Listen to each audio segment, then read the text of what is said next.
بنسمع دايما يا دكتور ان عامل الوقت محرك رئيسي في قرار علاج السكتة الدماغية.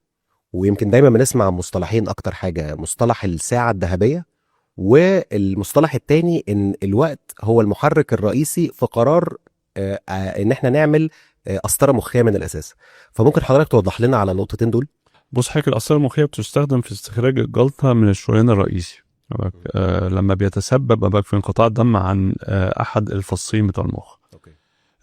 عامل وقت مهم جدا، مفيش نقاش، بس احنا مش بنعالج وقت، احنا بنعالج النسيج بتاع المخ. اوكي. بمعنى ان انا ممكن يجي لي عيان مريض بعد ساعة وما عملوش قسطرة، لأن معظم النسيج بتاع المخ ده حصل فيه ضرر كبير، وبالتالي هو مش هيستفيد، بل بالعكس ممكن يتضر. اوكي. وممكن يجي لي مريض لغايه 24 ساعه عنده انسداد في الشريان الرئيسي وعامل له قسطره، لان معظم النسيج بتاع المخ سليم، وبالتالي انا هلحقه.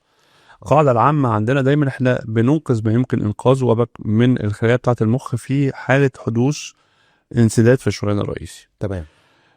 ولذلك انا دايما بقول ان الاسرار المخيه مش سباق ساعات، هو سباق مع المخ ومع انقاذ خلايا المخ. ولذلك انا دايما ما بشتغلش غير المستشفيات كبيره مجهزه تجهيزات كبيره، سواء تجهيزات بشريه دكاتره مميزين ومتمكنين او تجهيزات بالاجهزه لازم على الاقل يبقى عندي جهاز رنين مغناطيسي، جهاز اشعه مقطعيه، غير التجهيزات العامه اللي اي مستشفى كبيره موجود فيها زي الرعايات والقسطره وخلافه، علشان اقدر اوصل لاحسن قرار هيفيد المريض، وابقى متاكد وعندي يقين ان هو ده القرار الصح.